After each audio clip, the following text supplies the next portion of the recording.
tarde, mediodía de Shabbat.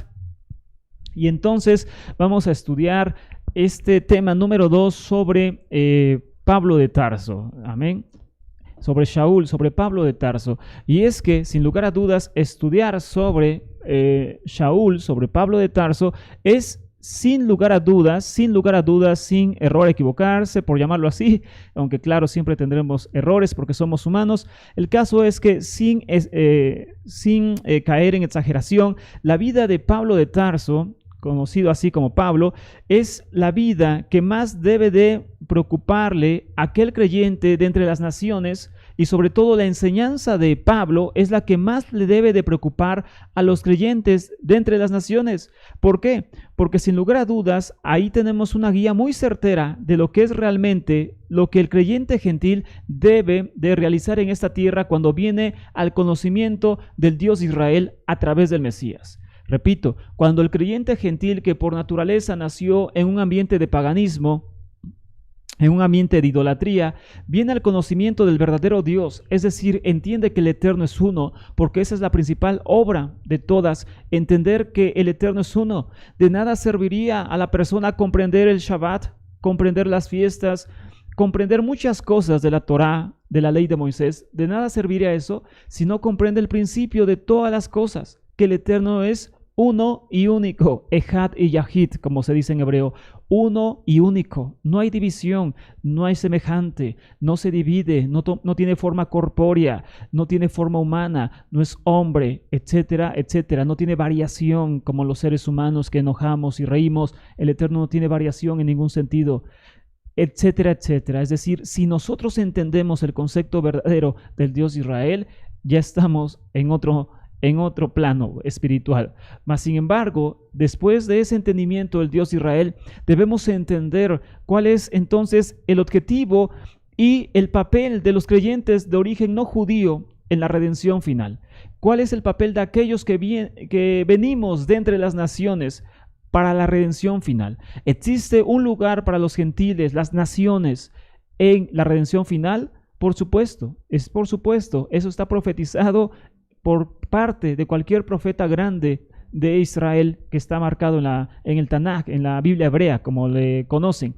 Es decir, todos sabemos que los gentiles, las naciones, tienen un papel muy importante en la redención final, pero debemos entender entonces qué es lo que Pablo enseñó sobre la obediencia de esos gentiles y cómo deben de comportarse antes de la llegada del Mesías. Después de la figura de Yeshua, del Mesías, de Yeshua, sin lugar a dudas, Pablo es la figura más importante en la fe de las naciones. Repito, solo después de la figura de Yeshua, Pablo es la figura más importante en la fe de las naciones. Pero a su vez, Pablo es el personaje más desconocido y sacado de su tiempo, nación y fe, a lo mismo que Yeshua. Así como han sacado a Yeshua de su nación y lo han vuelto romano, así como han sacado a Yeshua de sus tradiciones y lo han hecho cristiano y no judío, con tendencia farisea, como fue Yeshua, etcétera, etcétera, así como han sacado a Yeshua de su verdadero origen y creencia a través de los evangelios y otros libros que no narran realmente la historia de Yeshua, ya lo comprobamos, así también se ha sacado de su verdadero origen la imagen de Pablo, de Shaul. Lo han sacado de su verdadera fe, de su verdadera nación. Sus palabras las han usado incorrectamente. ¿Por qué? Porque es imposible entender, y ese es un principio fundamental, es imposible entender a Pablo de Tarso, a Shaul, es imposible entenderlo fuera del judaísmo del primer siglo, del segundo templo. Es imposible entender a Pablo si no se entiende antes la creencia judía del segundo templo. Si alguien no entiende el judaísmo del segundo templo, no va a entender nunca a Pablo. Y es por eso que se saca de toda proporción sus palabras. Y se dice que Pablo decía esto, y se dice que Pablo dejó de guardar Torá, y se dice que Pablo decía que los judíos no se circunciden, y se dice que Pablo decía que los gentiles X o Z. ¿Por qué? Porque se desconoce en su totalidad de dónde surge Pablo, que es el judaísmo del segundo templo. Él mismo lo habló muchas veces. Yo soy fariseo o tengo simpatía hacia los fariseos, soy hebreo de linaje del linaje tal del linaje de Benjamín, perdón, etcétera, etcétera. Es decir, Pablo nunca negó su judaísmo, Pablo nunca negó cuál era su tendencia religiosa, celoso en cuanto a la ley fariseo, decía. Es decir, él se autonombra fariseo o con tendencias fariseas, ya lo vimos el tema pasado, y entonces no podemos entender a un fariseo del segundo templo de otra forma más que estudiando esa fe. Y si entendemos el fariseísmo del segundo templo, entendemos las palabras claras que Pablo nos dejó en su legado, que estudiaremos dentro de 8 días. Como les platiqué en la semana pasada, existen 14 cartas que se le adjudican a Pablo en el llamado Nuevo Testamento. Repito, existen 14 cartas en el llamado Nuevo Testamento que se le adjudican a Pablo, empezando por Romanos hasta Filemón. De esas 14 cartas, solamente 7 son de autoría real de Pablo, y eso lo estudiaremos, repito, la próxima semana. 7 de esas cartas son realmente de Pablo, las otras son de discípulos de Pablo, que es diferente. Entonces, debemos entender claramente el legado de Pablo, y por eso debemos entender cómo Pablo vivió, cómo creció y qué fue realmente lo que enseñó, para entender la fe que nos toca a nosotros llevar en estos días antes de la llegada del Mesías.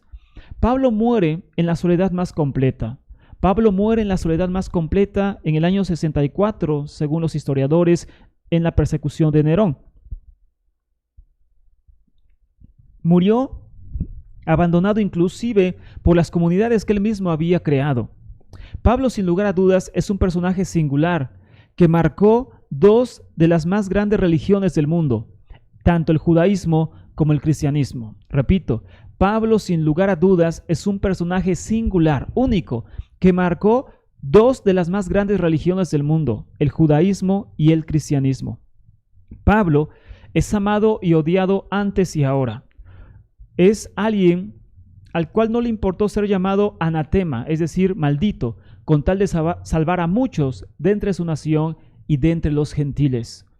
Pablo junto con Yeshua entonces marcaron para siempre la historia del mundo occidental. Repito, Pablo junto con Yeshua marcaron para siempre, no están, repito, pues claro, en el mismo plano, pero las figuras tanto de Pablo como de Yeshua marcaron para siempre la historia del mundo occidental, del mundo cristiano.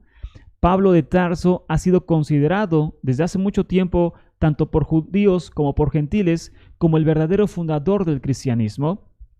Pero por lo mismo hay que entender entonces la doctrina verdadera de Pablo, y eso no se puede entender, repito, sin entender el judaísmo del segundo templo y sin entender correctamente la escritura de Pablo a través de ese conocimiento. Por lo mismo, entender la verdadera teología, enseñanza de Pablo, es el hilo dorado que muchos hemos anhelado encontrar toda nuestra vida, amados. Entender qué enseñó realmente Pablo es el hilo que se rompió un día y que muchos hemos anhelado encontrar en esta vida. Hace algunas semanas yo platicaba, o más bien me comentaba, un amado que está en Estados Unidos y me decía, yo escuché el tema que diste sobre los evangelios y todo, y me decía muy conmovido, dice, yo he buscado toda mi vida, por llamarlo así, entender cuál era la verdadera fe que un día predicaron los discípulos, cuál fue realmente la fe que se perdió algún día, esa fe que tenían las congregaciones que formó Shaul, Pablo, etcétera, etcétera. Yo he querido entender cuál era esa verdadera fe, y hoy creo que hemos empezado a entenderla, y me lo decía sin exagerar, yo creo que hasta con lágrimas en los ojos. Y es que esto es real, amados, entender cuál fue la verdadera fe, la que se perdió, la que un día alguien rompió, y alguien lo hizo adrede, por supuesto, por sus propios intereses. Es esa una de las misiones más grandes que tenemos nosotros ahora en estos días del fin. Para eso ya no estamos sin nada. Para eso existen ya bastantes documentos muy prestigiados. Para eso ya existen bastantes descubrimientos arqueológicos para entender esos días. Existen los documentos de Qumran, del judaísmo del segundo templo a través de los rollos del Mar Muerto. Existen varias investigaciones de hombres muy expertos en la materia que han entendido el judaísmo del segundo templo. Existe Mishnah, un libro del segundo templo, etcétera, etcétera, etcétera. Es decir, tenemos material suficiente para poder entender, aunque sea un poco, qué enseñó realmente Pablo de Tarso. Ahora, hablando de este punto, su génesis y desarrollo dependen también del entorno en que esta enseñanza vio la luz. Repito, su génesis, su nacimiento, génesis significa nacimiento, su génesis y desarrollo, su nacimiento y desarrollo de esta enseñanza de Pablo depende del entorno en que vio la luz por primera vez esta enseñanza. Es decir, el pensamiento de Pablo estuvo condicionado por la visión del mundo que se tenía en ese entonces. La visión que se tenía sobre varias cosas condicionó mucho de la enseñanza de Pablo. En un gran resumen, la fe de Pablo era 100% monoteísta. La fe de Pablo era 100% monoteísta y apocalíptica, por llamarlo así. Era un judío apocalíptico como Qumran, como los esenios, eran la gente que vio ahí al lado del Mar Muerto y que conservó los rollos. Esas personas eran apocalípticos. Ahí se encontró el libro de Enoch, el libro de Yasher, el libro de los jubileos, el libro cuarto de Esdras, que hablan del fin de los tiempos. Ellos creían que se iba a acabar el mundo en ese tiempo. Cuando el Imperio Romano estaba dominando esa zona, pensaban que el fin del mundo se vendría, que ya todo se acabaría. Hace 2000 años se pensaba eso. En esos tiempos viene Yeshua y Pablo no escapa de este pensamiento apocalíptico, es decir, de que el fin del mundo se acerca en cualquier momento. Esta es una de las grandes pruebas que tenemos para poder entender qué escribió Pablo y qué no escribió, ya que las cartas de Pablo tienen el factor común de hablar del fin de los tiempos. Pablo creía que el fin se acercaba ya, que en cualquier momento todo acabaría, que no habría ya más tiempo para nada, solamente para predicar la Torá hasta el fin de la tierra, llegar a Hispania, conocida hoy como España, llegar a España, llegar donde se creía que estaba Tarsis, llegar hasta los confines de la tierra para anunciar la Torá, para que el mayor número de gentiles se convirtiera al Dios de Israel y junto con su pueblo Israel viniera la redención final.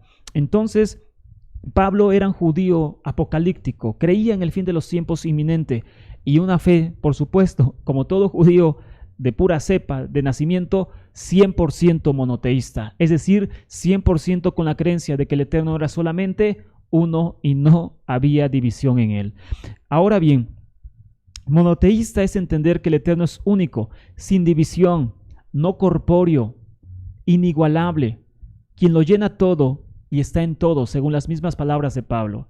Es decir, un Dios único, uno y único, sin división, sin forma corpórea, porque un cuerpo es una limitación, el cuerpo es una limitación, mi mano no alcanza, ni tan siquiera este mueble, ni tan siquiera lo puedo alcanzar, me tengo que acercar para tocarlo, tengo un limitante y es mi cuerpo. El cuerpo tiene límites y por lo tanto limitantes. Dios no tiene cuerpo porque no tiene límites. Eso es algo muy claro de entender. Dios no tiene cuerpo, no tiene forma corpórea, es inigualable, quien lo llena todo y está en todo, según Pablo. Es apocalíptico en el sentido de que fuera del Creador todo está sujeto a una ley divina. Es decir, el Creador es el único que se escapa a las leyes divinas que existen, ya les he comentado. El tiempo del universo y del hombre ha sido diseñado desde siempre por la divinidad. Es decir, que existe un tiempo que ha sido determinado para que esta tierra llegue a su final y el ser humano también cambia a otra época, según Pablo y según cualquier judío con esta tendencia. Este tiempo, según Pablo, avanza en línea recta desde sus orígenes, que es la creación del hombre, hasta la consumación final de todas las cosas. Es decir, es un tiempo que va en línea recta, no se va a repetir como pensaban los griegos, que eran ciclos de tiempo, sino simplemente es una línea recta que empezó con la creación del hombre y que terminará cuando también el hombre sea redimido de esa maldición que ahora tiene. El mundo que el hombre desordenó por sus pecados, decía Pablo, resumiendo su enseñanza, o como prólogo de esta enseñanza, más bien como prólogo, antes de estudiar otras cosas. Pablo entendía que el mundo que el hombre desordenó por sus pecados y mala inclinación volverá a ser nuevamente ordenada por el Creador, en un mundo futuro semejante al mundo del principio, unos cielos nuevos y una tierra nueva, donde los seres humanos justos, tanto judíos como entre los gentiles, vivirán felices para siempre. Esta es entonces la teología de Pablo, resumiéndola, por supuesto, en unos cuantos renglones. Ahora estudiaremos otra cosa, pero el caso es que Pablo es un maestro apocalíptico, mesiánico, sumergido en las enseñanzas del Tanaj, conocido como Antiguo Testamento, sumergido en todas las enseñanzas y profecías del Tanaj, de la Biblia hebrea y de los libros apócrifos respectivos que había en ese tiempo. Sobre la teología de Pablo se podría decir miles de cosas, porque él abarca diversos temas que hoy nos sería imposible tocar todos, desde conceptos del cielo nuevo, del mundo venidero, la resurrección de los muertos, el juicio venidero, la rectificación del pecado, etcétera, etcétera. Pero hoy nos escapa el tiempo de todo esto, no nos alcanzaría el tiempo para hablar de todo esto. Pero sí buscaremos hablar de algo bien importante, por lo menos en esta mañana. ¿Y qué es esto? Algo que nos incumbe a todos y que es sumamente importante: la restauración final de Israel y la inclusión de los gentiles a la fe de Israel. Esto es algo bien importante que, repito, es de las peores cosas que se han entendido, o más bien se han entendido de la peor forma esto, y que ha resultado en cristianismo, ahora mismo en mesianismo y en otras cosas, al entender totalmente mal la enseñanza de Pablo. Ningún judío del Segundo Templo y ningún judío actualmente, rabino o no rabino, pero estudioso de la Torá, ningún judío entenderá nunca que los gentiles tienen que volverse a Israel para ser salvos. Ningún judío en toda la teología judía del Segundo Templo y ahora mismo bajo otro régimen, el judaísmo, ningún judío, repito, ha enseñado nunca que los gentiles tienen que volverse judíos para ser salvos, ni que los paganos o gentiles tenían que volverse idénticos al pueblo de Israel y renunciar a su identidad como gentiles. Nadie ha enseñado eso. La idea que ya explicamos ese tema de que un gentil, cuando viene el Mesías, se convierta automáticamente en Israel según la carne, es una idea totalmente tergiversada, totalmente perdida en la enseñanza judía, totalmente extraviada. No tiene orígenes en el pueblo de Israel, sino en el cristianismo de Inglaterra. Entonces, todo eso es totalmente errado. El pensar que los gentiles son entonces inmediatamente Israel tan solo por creer en el Mesías es una enseñanza que no viene por ninguno solo de los rabinos del Segundo Templo ni por nadie que sepa judaísmo, por llamarlo así. La teología de Yeshua, como la de Pablo, es totalmente sobre la restauración de Israel. De hecho, la elección de los 12 discípulos era un símbolo de Israel restaurado en los días finales.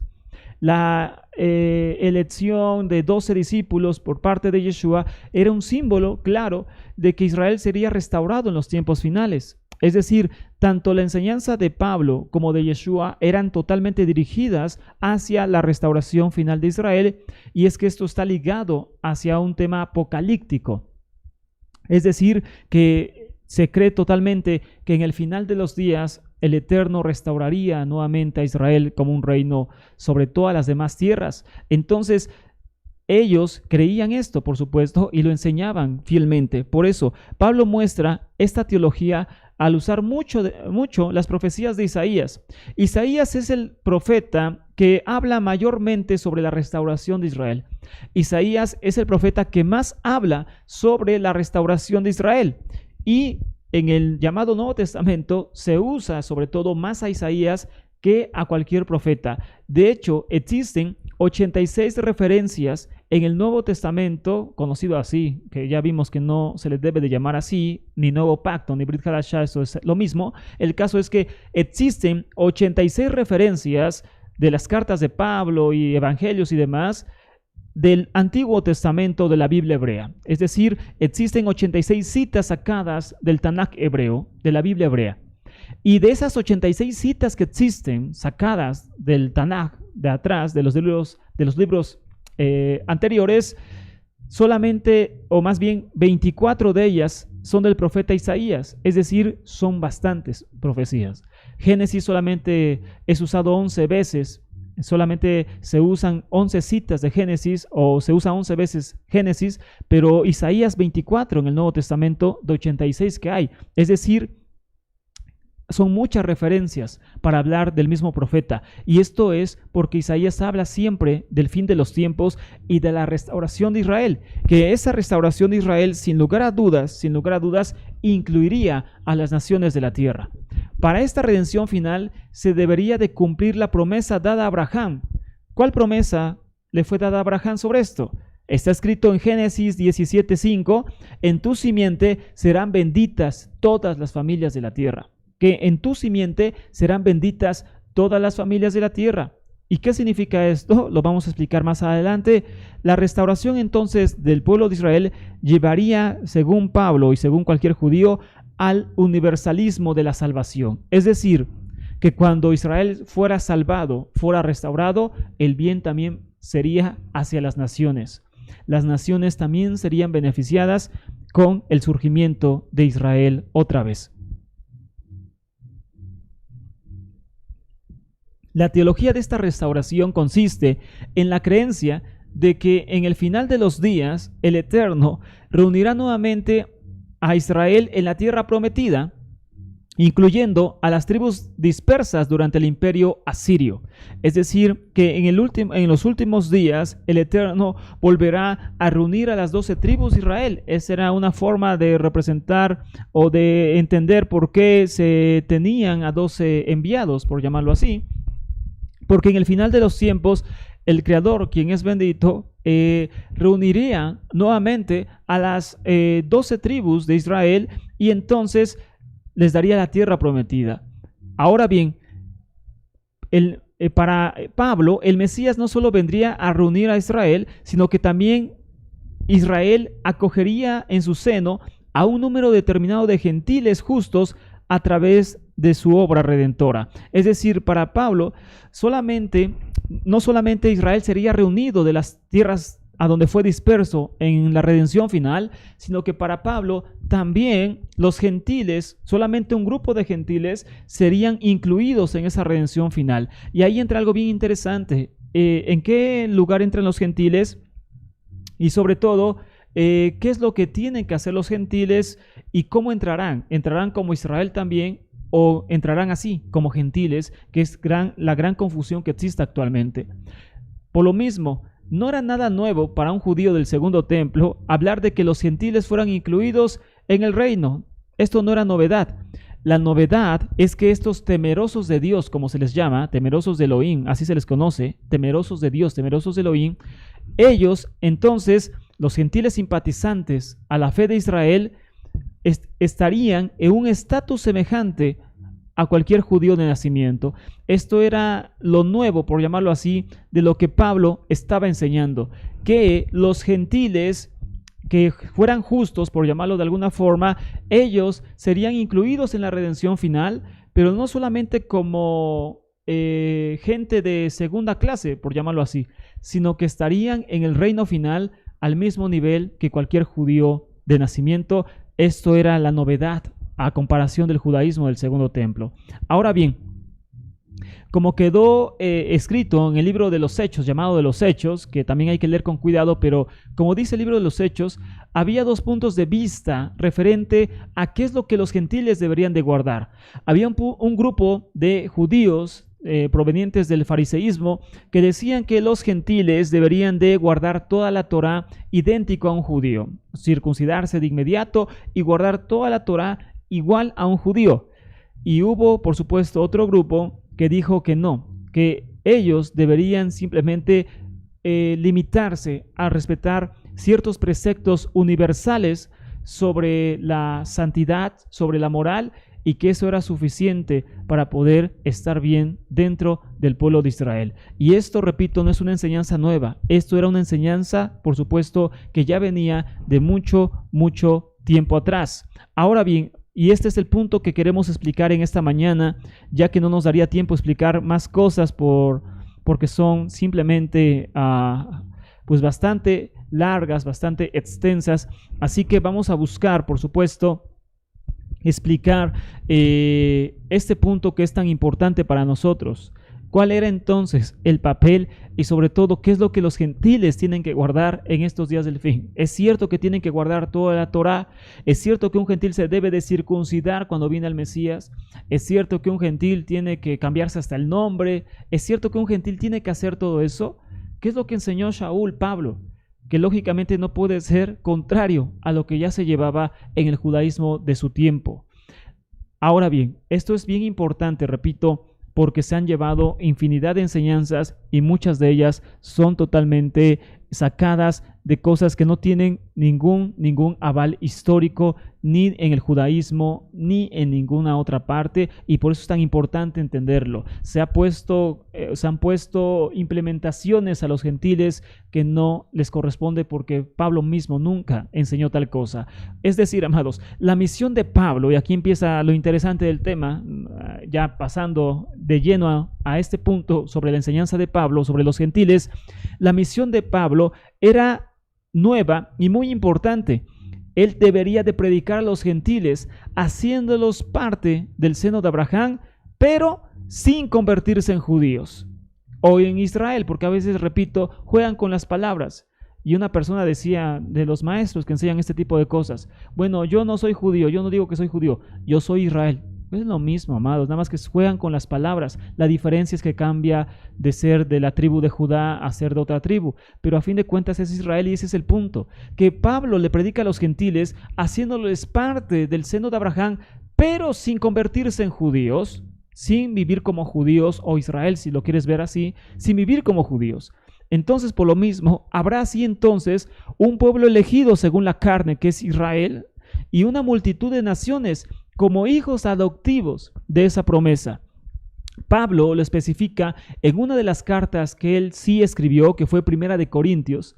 Dentro de las cartas que sí se le, sí se puede comprobar que él las haya escrito, es la primera carta de Corintios.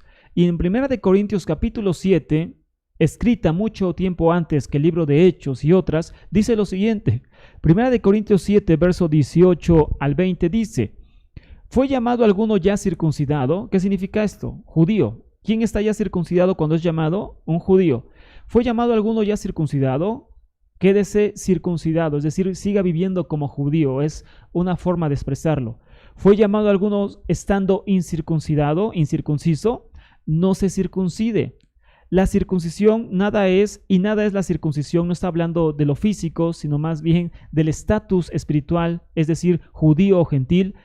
No es lo importante ser judío y ser gentil, es decir, Pablo lo está aclarando, sino el guardar los mandamientos del Eterno.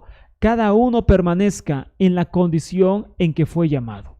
Cada uno permanezca en la condición en la que fue llamado. Es decir, esto es más claro que el agua, y esto no está manipulado por Roma como muchos piensan, repito, inventándose cosas no sé de dónde.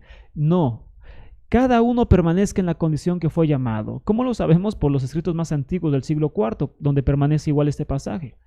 El código sinaítico, el código Nestle Aland, etc., donde aparece semejante este pasaje. ¿Cómo lo sabemos? Porque aparece en las demás cartas de autoría real de Pablo, como Gálatas y Romanos. Entonces, decíamos, cada uno permanezca como fue llamado. ¿Qué significa esto? Lo repito, circuncisión es un sinónimo de judíos, por eso Pablo dice los de la circuncisión, es decir, los de Israel, los judíos, que desde los 8 días de nacido deben entrar a la circuncisión. Y un incircunciso, es decir, alguien que nace gentil, no se circuncida. Por ende, dice, cada uno permanezca en esa condición. Es decir, el judío debe permanecer siendo judío, no como piensa el cristianismo, que tiene que abandonar el judaísmo, la Torá, y venir a Cristo, como dicen, y ser cristiano sin vivir ya con Torá. Eso no es correcto. Pablo dice, el judío tiene que vivir en esa regla, por eso él circuncida mismo a Timoteo. ¿Por qué circuncida a Timoteo? ¿Cuál es la explicación? Timoteo era judío. En el tema pasado vimos que solamente existen 2 formas de ser judío antes y ahora. Uno es nacer de madre judía, aunque el padre no sea judío, pero si la madre es judío automáticamente. Timoteo tenía una madre judía y abuela judía. Es judío automáticamente, tiene que circuncidarse.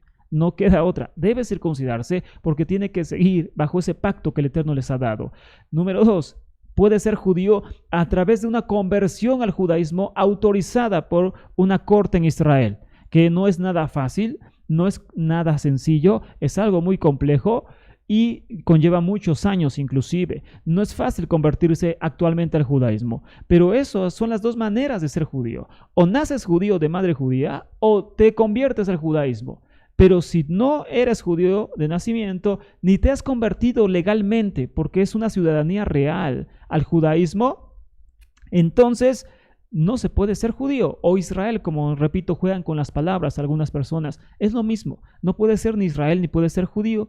Entonces, ¿qué tiene que hacer Pablo? Dice, el judío viva como judío, manténgase su pacto, que es el Sinaí, tiene que vivir siendo judío, guardar la Torá, no como se enseñó en el cristianismo, que el judío tiene que ser evangelizado, bautizado y dejar la Torá. Eso no es verdad. El judío se mantiene en la Torá, se mantiene en los pactos, se mantiene en las promesas, etcétera, etcétera. Tiene que vivir ahora con más celo inclusive la bendita Torá, ahora que ha conocido al Mesías y por ende sabe que esa Torá tiene que ser guardada con todo fervor y amor por amor al Creador. Entonces, por lo mismo, el judío sigue viviendo como judío y es muy entendible y lo vamos a seguir demostrando. Pero el caso es que el judío vive como judío y el gentil dice no se debe de hacer judío, es decir, no tiene que asemejarse a la vida judía en su totalidad.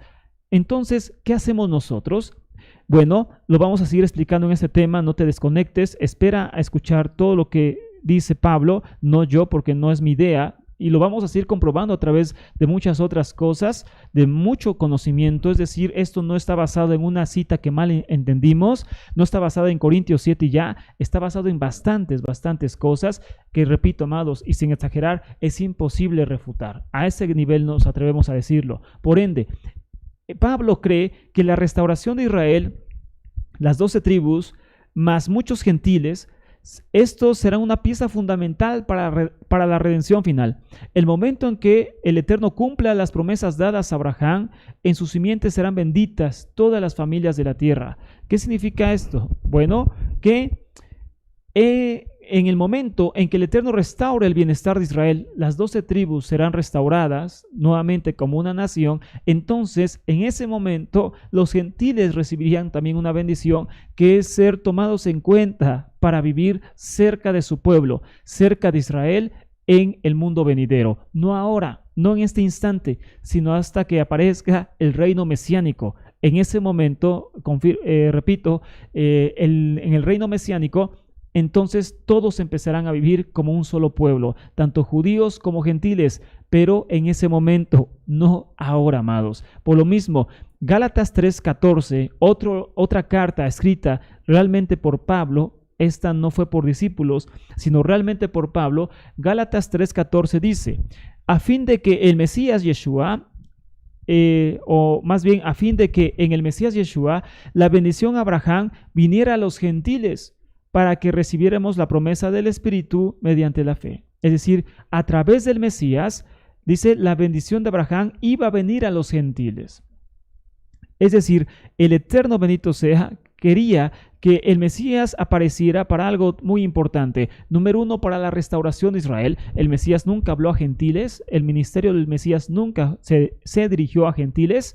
Y número dos, que a través de esa misión en el Mesías, también muchos gentiles, muchas personas de entre las naciones vinieran entonces a formar parte de esa promesa. Repito, no siendo Israel según la carne, sino siendo partícipes de esa redención final y que en el mundo del Mesías, cuando el Mesías reine en Jerusalén, ellos sí entonces serán incluidos para habitar junto con su pueblo, como está escrito en los profetas, habitarán junto con su pueblo, adorarán al Dios de Israel, etcétera, etcétera. Inclusive muchos serán levitas, dicen los profetas, muchos serán llamados para ser levitas y muchas cosas muy importantes, pero hasta el reino mesiánico, no ahora.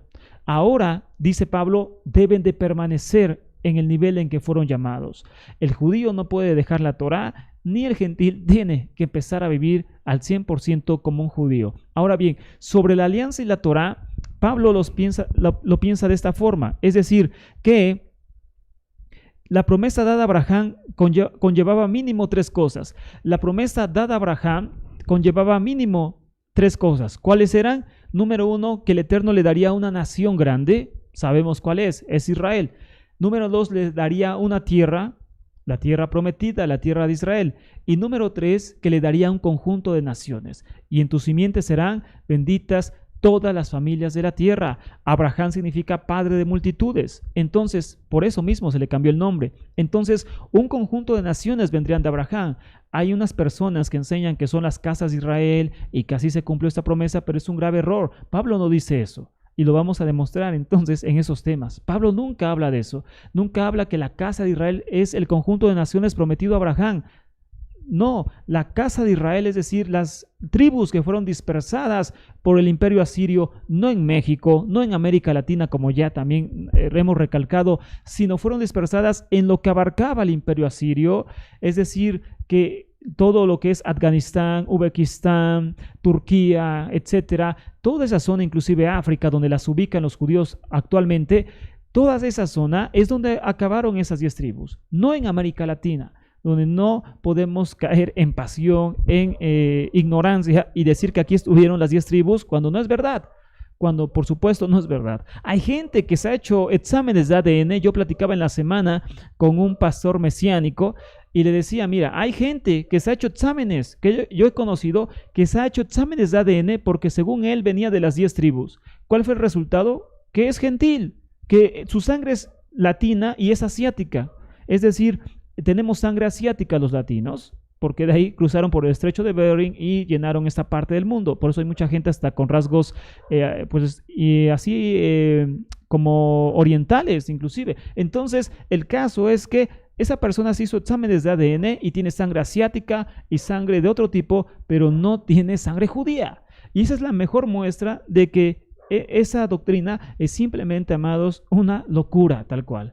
Es algo contrario a las promesas dadas a Abraham, porque la promesa no era que las 10 tribus serían el conjunto de naciones, no, la promesa es que existiría una nación que incluye esas 12 tribus, las tribus perdidas y las tribus que existen actualmente, todo Israel conformado por 12 tribus, una nación, Israel, con 12 tribus, una tierra y un conjunto de naciones, es decir, gentiles, amados, gentiles que un día estarían junto con su pueblo, alabando al Dios de Israel. Es decir, el Eterno es tan misericordioso que nunca olvidó a las naciones del mundo. Hay un plan final para las naciones del mundo, lógicamente no para todas, sino para aquellas que renuncien a lo que ya vimos, a la idolatría y al paganismo, a todo ese mundo que llevan los gentiles y vengan al conocimiento del Dios de Israel. Es decir, por lo mismo, se confirma la elección de Israel como nación escogida, más un número de gentiles traídos a la fe. Cuando hablamos de Israel, no solamente nos referimos a los judíos que actualmente existen, sino a las 12 tribus en general, es decir, a las que están actualmente perdidas, no en América Latina, por amor de Dios, no en América Latina, sino en otra parte del mundo, y también lo vamos a demostrar. Hay forma de demostrarlo. Están los escritos de Ciro, rey de Persia, que habla de las tribus perdidas. Por amor de Dios, que esas personas lean una vez en su vida un poquito de historia para que se den cuenta que lo que están diciendo es una verdadera locura, amados. Que las tribus están perdidas en América Latina es una verdadera locura. No existe ningún vestigio histórico, arqueológico, ni de ningún tipo que muestre eso, amados. Inclusive, si una persona diría eso, que es de las 10 tribus, que se haga un examen de ADN, aunque no es barato, y se dará cuenta que no es verdad, que no tiene sangre judía y no tiene sangre de las 10 tribus, amados. Y eso se convierte en una mentira terrible. Y no podemos vivir en la mentira. Ahora bien, entonces por lo mismo, se confirma a Israel como nación, no desechado como pensó el cristianismo. Pablo no habla de que Israel sería desechado, sino que sería más bien restaurado, con sus 12 tribus perdidas y las que se encuentran actualmente. Y entonces, además de todo esto, además de las tribus perdidas y de los judíos actuales, entraría un número adicional de gentiles traídos a la fe de Israel. Mas, sin embargo, nunca tuvo Pablo en el pensamiento fundar otra religión ni algo semejante, ni superar al judaísmo. Pablo nunca en su mente tuvo la idea de superar al judaísmo, como cree el cristianismo que es superior al judaísmo, o como creen los mesiánicos, que son superiores al judaísmo. Dicen, el judaísmo está mal, el judaísmo tiene tradiciones, nosotros somos totalmente bíblicos. No, son totalmente, amados, a veces muy, pero muy incoherentes en sus acciones. Entonces, por lo mismo, Pablo no está hablando de superar al judaísmo. Pablo nunca rompe con el judaísmo, y esto está registrado en todas sus cartas. Pablo nunca rompió con el judaísmo de su época, sino todo lo contrario. Él reafirmó la enseñanza judía que ya se llevaba, la restauración de Israel y la inclusión de los gentiles a ese reino. Ahora bien, sobre el Mesías, Pablo cree que Israel tarde o temprano lo aceptará. Pablo cree que tarde o temprano Israel sí aceptará al Mesías, o más bien a Yeshua como Mesías. Ellos siempre creen en un Mesías, solamente que no creen que sea Yeshua, y gran parte de que no creen que es Yeshua es por las malas enseñanzas sobre Pablo y sobre Yeshua. Eso es un tropiezo terrible. Perdone que recalque este punto, pero si nosotros vamos entonces y decimos a un judío, inclusive a un rabino, yo soy Israel, o el Mesías vino a hacernos a todos Israel, el judío va a decir, tú estás mal, tú estás muy mal.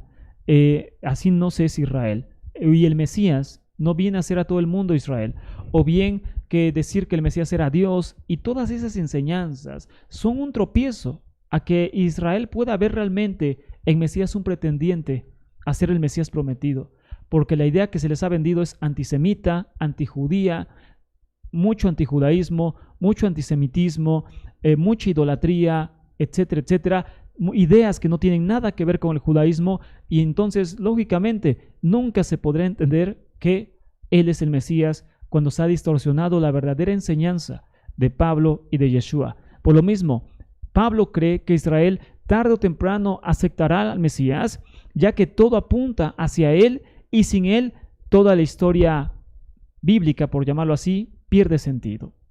Ahora bien, piensa que este fin llegará pronto, como ya vimos hace un momento, que llegará en su generación, es decir, que este fin no tardará, en un momento a otro llegará el fin de todas las cosas, según Pablo, y el Mesías es la pieza fundamental de esta alianza con su pueblo. Pablo lo repiensa al Mesías tanto en lo terrenal como en lo divino, es decir, Pablo puede ver al Mesías tanto en lo terrenal como en un plano espiritual más elevado. ¿Qué significa esto? Pablo ve al Mesías como hombre, lo ve como el linaje de David, Romanos 1:3. Pablo cree entonces que el Mesías es del linaje de David, Romanos 1:3, que es según la carne, que él es nacido bajo la Torá como rey de Israel, lo es también del mundo entero, y esto es en contra del falso rey y Dios como el César que ya vimos. Entonces Pablo confirma que el Mesías es del linaje de David, es decir, es hombre, en pocas palabras, que tiene sangre humana de carne y sangre, y entonces es entonces descendiente del rey David, sino de lo contrario inclusive no podría ser Mesías. Y él entiende que su muerte no fue sino el fin y el medio por el cual la alianza con Israel sería renovada, y entonces bajo ese sacrificio se alcanzaría perdón inclusive a toda la humanidad, reconciliando así nuevamente al hombre con su Creador. Es decir, Pablo concibe al Mesías de esta manera, humanamente hablando. Es decir, el Eterno cree que le resucitó de entre los muertos, el Eterno, no el Mesías por sí mismo, sino que Dios, el Eterno, resucita al Mesías. Romano 1:3-4 lo dice, y entonces por lo mismo el Mesías es subordinado y sometido en todo al Eterno. Repito, por ende, el Mesías es subordinado y sometido en todo al Eterno. Primera de Corintios 15, 27 y 28 dice lo siguiente, espero que lo tengan o por lo menos anoten esta cita que es muy, pero muy importante. Dice lo siguiente, Primera de Corintios 15, 27 y 28 dice lo siguiente, espero que lo tengan, y dice de la siguiente forma: porque el Eterno ha puesto todo en sujeción. Corintios, 1 Corintios 15, 27 y 28. Esa es una cita clave para entender el pensamiento de Pablo sobre el Mesías y sobre esa enseñanza que nos nació en Israel de que el Mesías es Dios y todo. ¿Cómo los judíos van a aceptar a Yeshua cuando llega un mesiánico con kippah y todo y dice que el Mesías es Dios? Va a decir, esta persona no tiene idea quién es el Eterno, no tiene idea quién será el Mesías. Y simplemente lo respetan, pero ven que su idea está totalmente descabellada, porque eso nunca enseñó Pablo, amados. Es decir, Pablo nunca rompió con el judaísmo, nunca rompió con el monoteísmo realmente auténtico y verdadero. Y 1 Corintios 15, 27 y 28 dice, en cualquier Biblia, en cualquier versión, dice lo siguiente: porque el Eterno ha puesto todo en sujeción. El Eterno, no el Mesías. El Eterno ha puesto todo en sujeción bajo sus pies, bajo los pies del Mesías. Pero cuando dice que todas las cosas le están sujetas, es evidente que se exceptúa a aquel que ha sometido a él todas las cosas. Es decir, el Eterno no está sometido al Mesías. Y cuando todo haya sido sometido a él, al Mesías, entonces también el Hijo mismo se sujetará a aquel que sujetó a él todas las cosas, para que el Eterno sea todo en todos. El Mesías se sujetará a el Eterno. Por ende, hay una división clara entre el Mesías y el Creador, quien es bendito por los siglos. Por lo mismo, el Mesías, hablando en el término terrenal, es el segundo Adán. A diferencia del primero, él es fiel, es obediente, es espiritual y destinado a dar vida. Por otra parte, Pablo también habla del Mesías resucitado, de un Mesías diferente al Mesías terrenal, del Mesías resucitado. Y Pablo entonces se centra más en hablar de este Mesías resucitado por el Eterno, por el Padre, que del Mesías terrenal. Y entonces, por ende, él cree que el Mesías ha sido elevado en los cielos y ha sido exaltado como un ser celestial en la tierra a través de todo lo que el Eterno hizo a través de él, empezando, claro, con la resurrección. Y no obstante, a que el Mesías está elevado en los cielos en un trono y él se ha puesto todo sujeto a él, a pesar de todo esto, Pablo marca claramente que no es igual al Dios creador. Pablo marca una clara diferencia entre el Mesías y el Dios creador de todas las cosas. Por esto, este concepto de que el Mesías manifestado en Yeshua era preexistente, es decir, que él existió antes físicamente, no es una idea judía. De que el Mesías haya existido antes de venir a esta tierra físicamente, no es una idea judía. Lo que Pablo enseña es que el Mesías, el concepto del Mesías, ya existía desde antes de esta creación, al igual que la Torá, etcétera. Todo se encontraba en la mente divina antes de esta creación, mas nunca físicamente. Es decir, Pablo nunca rompe con el monoteísmo estricto judío, amados. Pablo nunca rompe con el monoteísmo estricto judío. Romanos 15:6, que es otra de las cartas que sí, por supuesto, él escribió. Romanos 15:6 dice lo siguiente: que se entienda que el Mesías es preexistente, es decir, lo que cree el cristianismo, que el Mesías ya existía antes de venir a esta tierra físicamente, y entonces se aparecía a Abraham, se apareció a Jacob, se apareció a Daniel. A eso me refiero, que el Mesías existía antes de nacer en este mundo. Eso piensa el cristianismo. En el clero de Nicea, año 325, dice: el Mesías es engendrado, pero no creado. Es decir, el Mesías nunca tuvo un principio. ¿Por qué? Porque ellos creen que el Mesías es Dios y por lo tanto Dios no puede tener un principio. Así que se enseñó que el Mesías ha existido desde siempre, pero el Mesías existió físicamente a partir de esta tierra. Pero su concepto, es decir, el plan de un Mesías, ha existido desde antes de la creación. 7 cosas fueron creadas antes de este mundo, dicen los sabios de Israel. Midrash dice: 7 cosas fueron creadas antes de este mundo: el Geinam, el centro de perdición, el Mesías, el nombre del Mesías, el trono del Eterno, Kisehakabot, el trono del Creador, etcétera, etcétera. Es decir, la Torá misma fue creada antes de este mundo y manifestada después a Moisés. Es decir, en el plan divino, en la mente divina, ya existía el plan para el Mesías, pero se manifestó hasta que él apareció en esta tierra. Así empezó físicamente el Mesías, por llamarlo así. Cualquier idea de esto es contraria a la fe judía. Romanos 15:6 dice lo siguiente para aquel que puede pensar todavía esto porque se lo enseñaron, no es su culpa.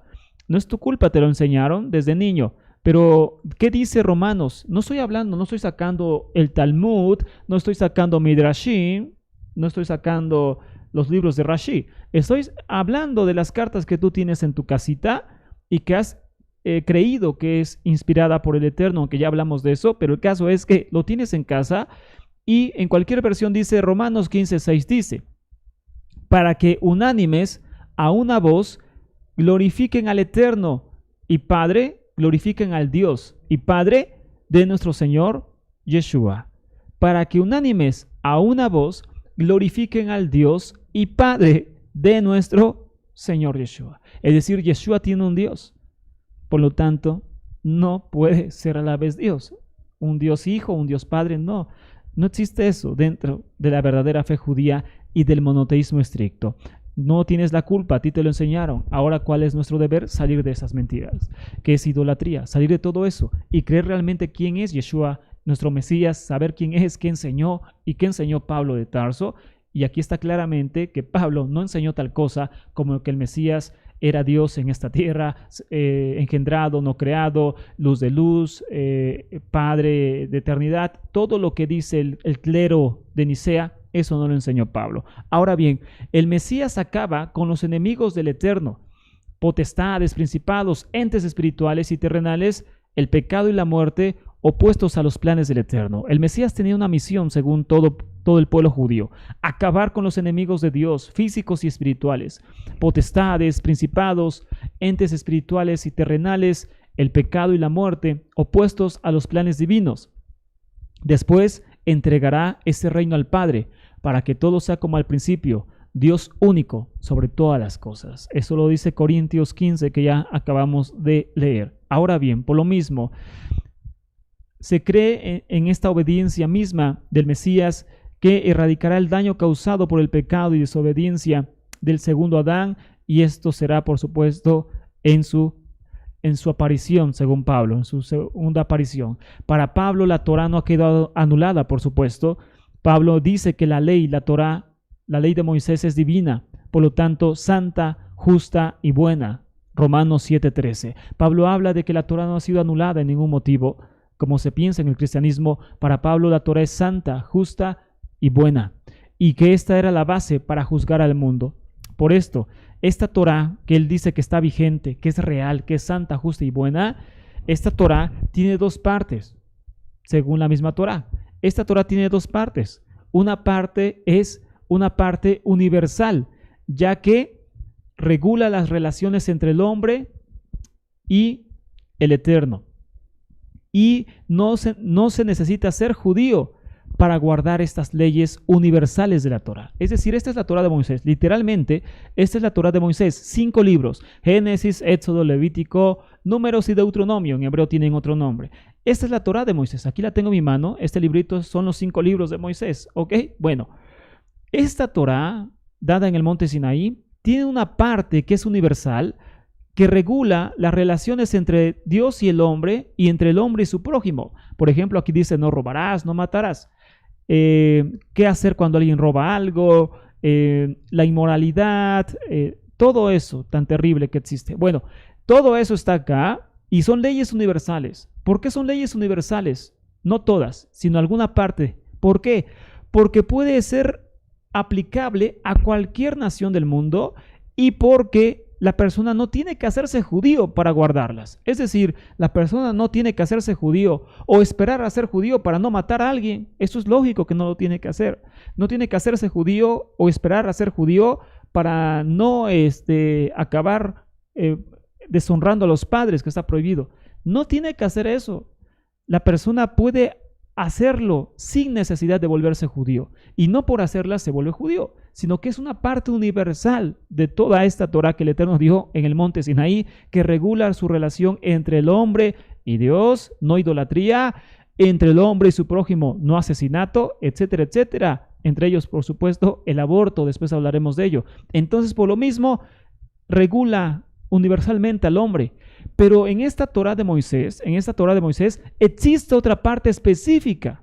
Y es específica porque aplica directamente hacia Israel, hacia la alianza, y el judío está obligado a guardarlas. Por ejemplo, la circuncisión, ciertos ritos del templo de pureza e impureza, entre otras cosas, que fueron dadas específicamente, porque la Torá dice, esto será para los hijos de Israel, fueron dadas específicamente al pueblo de Israel para mantenerlos en esa alianza y diferenciarlos precisamente de las naciones. Es decir, no se lo dijo, y no matarás porque tú eres Israel. No, no se dice eso, simplemente es un mandamiento universal. Pero sí se dice, por ejemplo, no harás X o Z cosa porque tú eres un pueblo santo para el Eterno tu Dios. Es decir, mandamientos específicos para Israel y mandamientos universales que cualquier persona en el mundo pueda hacer. Es específica parte de la Torá, ya que está pensada para un judío, para la tierra de Israel. Es pensada para un judío, para la tierra de Israel y no para los gentiles. Estas normas no introducen al pacto, sino dictan su permanencia en él. Es decir, si un judío rompe con la circuncisión, se descarta como judío. Eso lo dice la Torá. Es decir, hacen que permanezca en la alianza y las tiene que respetar.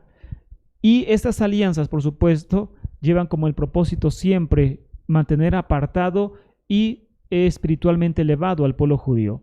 Por eso, para el judío esta ley es aún más fuerte. No la tiene que dejar como piensa el cristianismo. Esta ley es aún más fuerte porque en vez de ser guardada por miedo, lo debe de hacer por amor. En vez por obras que le justifiquen, será por el amor al que justifica. Y entonces por eso Pablo le llama la Torá del amor. Es decir, una Torá que no es por miedo ni solamente por hacer obras, sino es una Torá basada en amor a aquel que justifica, que es el Eterno, bendito sea. En otras palabras, Pablo reenfoca el propósito de la Torá y su auténtico cumplimiento. Es decir, que Pablo nunca dio por muerta la Torá, ni dijo que un judío no tenía que guardar la Torá completa, sino todo lo contrario, que la Torá no da vida por sí misma, sino a través de la fe. Está escrito, el justo por la fe vivirá. Según la Torá, esta ley cambiará en la época mesiánica y el Mesías tiene ese poder para traer un nuevo entendimiento de la Torá, pero hasta que aparezca la época mesiánica. O en otras palabras, amados, el judío tiene que seguir respetando toda la Torá que le fue dada en el monte Sinaí, sin excepción de ni uno solo de los mandamientos, incluyendo circuncisión, entre otros, que les fue dado en el monte Sinaí. Ahora bien, sobre la fe de los gentiles, ya para terminar este tema, que es lo que nos atañe en esta mañana, sobre la fe de los gentiles, la inclusión de los gentiles a las promesas se hace a través del Mesías, como ya vimos, según Gálatas, la inclusión de los gentiles a las promesas se hace a través del Mesías, y entonces por lo mismo se reconcilia con el Eterno y lo vuelve apto para formar parte del Israel celestial. ¿Qué es el Israel celestial? No es como piensa el cristianismo de un Israel espiritual. El Israel celestial está conformado por judíos y gentiles. El Israel celestial está conformado por judíos y gentiles. El entendimiento incorrecto de las personas es que ese Israel es actual, es decir, que el creyente gentil actualmente tiene que ocupar el papel de Israel en esta tierra, y eso es un error, si no se contradice lo que ya leímos en Corintios y en otras cartas, que el gentil tiene que permanecer en el estado en que fue llamado. Es decir, que esa ciudadanía de un Israel celestial, por llamarlo así, cuando aparezca el Mesías, de un Israel conformado por judíos y gentiles, será una realidad, pero hasta que aparezca el Mesías, hasta la época mesiánica, donde muchos gentiles, no todos, serán incluidos dentro del pueblo, pero hasta que aparezca el Mesías, no ahora.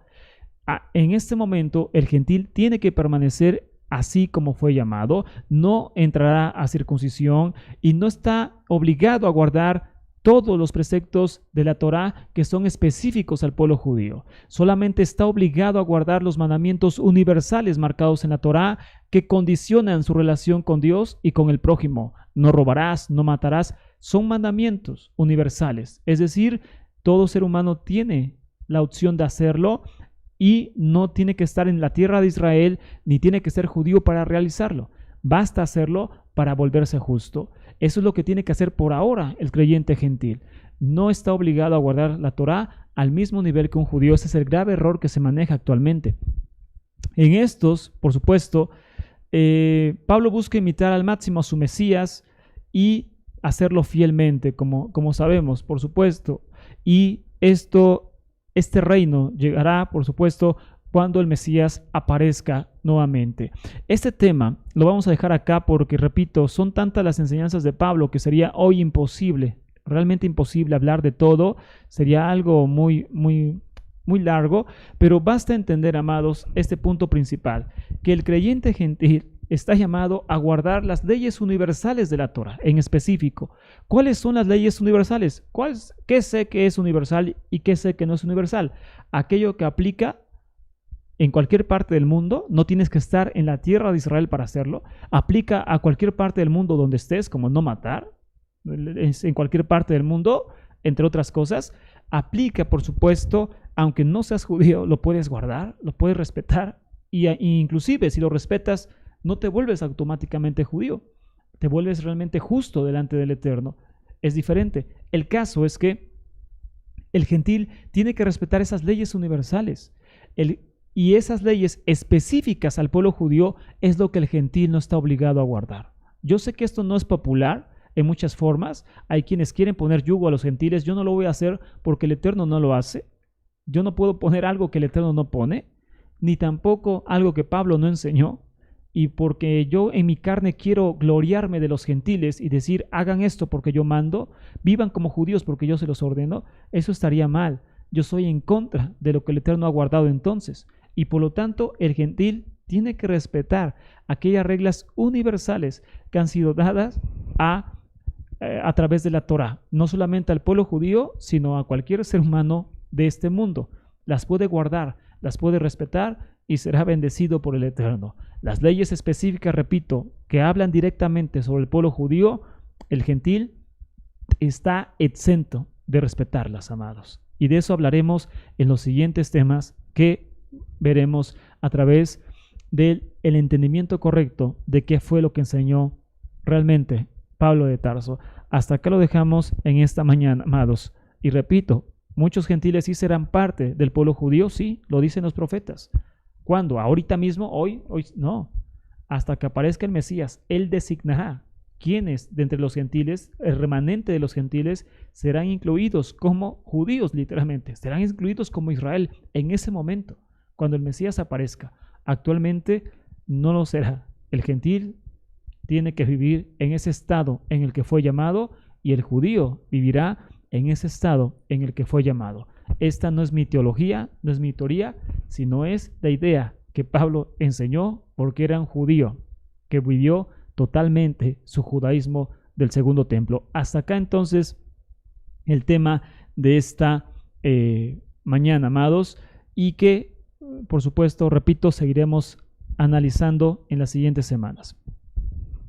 Bendito sea el Eterno, vamos a seguir estudiando esto. Hay bastante material, repito, muchas cosas. Si el Eterno permite, en esta semana tuvimos la oportunidad de conocer nuevos libros sobre esto, muy buenos, muy interesantes, y que vamos a seguir aprendiendo sobre el tema, vamos a seguir aprendiendo sobre este tema y vamos a dar más bases, porque todo esto tiene base. Yo en la semana escuchaba a una persona que decía, la evidencia es lo que fundamenta la verdad.